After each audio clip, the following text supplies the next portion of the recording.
In part one, we followed Cyrus from his mysterious birth to the prophecy that nearly cost him his life, and finally to his dramatic rise as the king who defeated the Median Empire and united the Iranian world under his rule.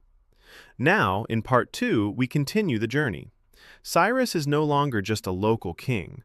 He is now the leader of a rising empire. But powerful enemies still surround him, kingdoms richer, older, and more sophisticated than anything he has ever faced. This part covers his wars with Lydia, his conquest of Babylon, his surprising leadership style, his policies that changed world history, his final campaigns, his death, and his long-lasting legacy. Let's continue the story.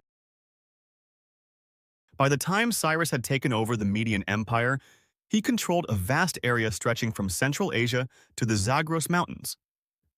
But just across the western frontier stood a very different kind of enemy. The Kingdom of Lydia, ruled by King Croesus, a man famous across the ancient world for his unbelievable wealth. Lydia was located in western Anatolia, in what is now Turkey. It was known for golden rivers, powerful cavalry, advanced culture, and an economy far richer than Cyrus's eastern territories. Croesus watched Cyrus's victories with growing concern. A strong Persian-Median union threatened the balance of power in the region. Croesus had a choice: wait and see what Cyrus does next, or strike first. He would not wait. According to ancient sources, including Herodotus, Croesus decided to test the new Persian king's strength. He crossed the Halys River, which formed the border between Lydia and the Median lands, and attacked the city of Tyre. The battle was bloody but indecisive. Winter was approaching, so Croesus retreated to his capital, Sardis, and called for reinforcements from allies like Egypt and Babylon. Croesus assumed Cyrus, like most kings of the time, would wait until spring to fight again. He was wrong. Cyrus launched a winter offensive, a nearly unthinkable move in ancient warfare. His sudden advance shocked Croesus and forced Lydia into a rushed defense. The decisive conflict came at Thymbra, near Sardis. Croesus's forces were strong, especially his heavy cavalry. Lydia's horsemen were the pride of the kingdom. Cyrus needed a strategy to counter them. One ancient account claims that Cyrus used camels, taken from his baggage train, placing them in front of the army. Horses, frightened by the smell of camels, panicked and refused to charge. Whether this detail is true or exaggerated, what we know is this: Cyrus outmaneuvered Lydia's cavalry and crushed Croesus's army. Croesus retreated into Sardis, assuming he could hold the city, but Cyrus followed him immediately, besieged the capital, and captured it within 2 weeks, a remarkably quick victory. The wealthiest man in the ancient world had been defeated. Here, history becomes a little blurry. Herodotus tells a dramatic story. Cyrus decided to burn Croesus alive. As the fire was lit, Croesus shouted the name Solon, remembering a Greek philosopher who once warned him that fortune can change suddenly. Cyrus, curious about the strange outcry, stopped the execution. Cyrus spared Croesus's life and made him an advisor. Modern historians think Croesus was not burned, but he was indeed spared and treated well. This moment is important because it reflects Cyrus's reputation. He was powerful, but he was also merciful. With Lydia under Persian control, Cyrus became the ruler of the richest territories in the Near East.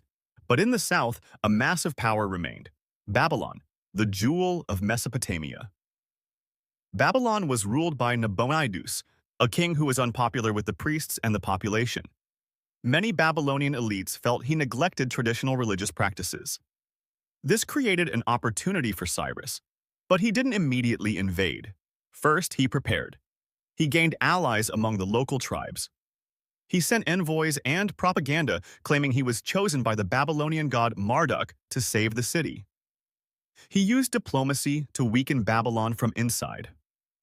Cyrus understood something important. A city can be conquered by force, but it can also collapse from within. The major battle happened at Opis, where Cyrus's forces defeated the Babylonian army. After this battle, many Babylonians surrendered or even welcomed the Persians. The final stage involved a clever maneuver. Ancient accounts say Cyrus diverted part of the Euphrates River, lowering the water level enough for his soldiers to enter the city at night through the riverbed. Whether the exact technique is true or not, the outcome is clear.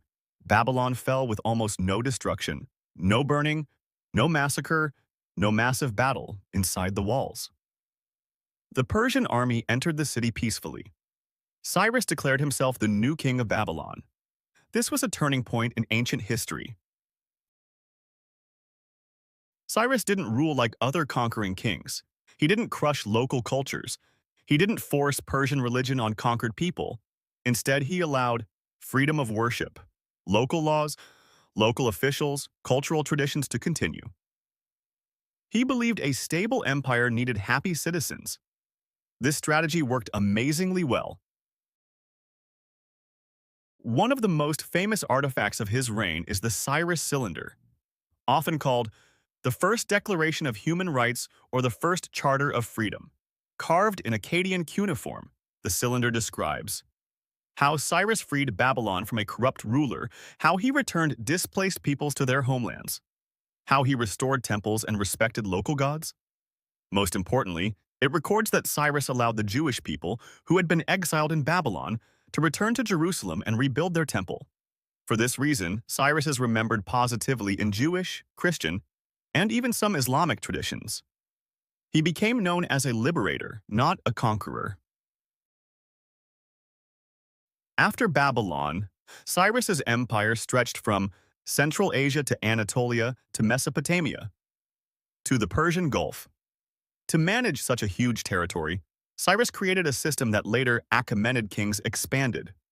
Satrapies, provinces. Satraps, governors. A network of roads. A postal system for rapid communication, standardized taxes, and laws. This became the blueprint for almost every large empire that followed. Rome, Byzantium, and even the Islamic caliphates borrowed ideas from Persia. Despite his enormous success, Cyrus continued campaigning even in old age. He led one final major expedition to the northeast against a nomadic group called the Massagetai, led by Queen Tomyris. The details of this campaign are unclear, and the sources come mostly from Greek writers who may have exaggerated certain stories. Herodotus says, Cyrus was killed in battle. Queen Tomyris ordered his head to be placed in a bucket of blood. Most historians believe this dramatic version is a legend, not literal fact. But what we know for certain is Cyrus died far from home, in battle, during a campaign he personally led. Cyrus was buried in Pasargadae, the city he founded. His tomb still stands today. It is simple, a stone chamber on a stepped platform surrounded by peaceful fields. Alexander the Great visited the tomb centuries later. He admired Cyrus and saw him as a model ruler. Inside the tomb, according to ancient Greek accounts, was an inscription that read, "O man, whoever you are and wherever you come from, for I know you will come. I am Cyrus who won the empire for the Persians. Do not therefore begrudge me this little earth that covers my body." Whether these exact words are authentic or not, the message matches Cyrus's reputation. A king powerful enough to build an empire, but humble enough to ask only for a simple grave. Cyrus's legacy is enormous. He created the largest empire the world had ever seen up to that time. But that's not his most important achievement. His true legacy was his tolerance and governing philosophy. He showed that ruling with respect, justice, and cultural freedom could lead to stability and loyalty. His empire lasted for more than 200 years until conquered by Alexander. Many later leaders admired him. Alexander the Great, the founders of the Roman Republic.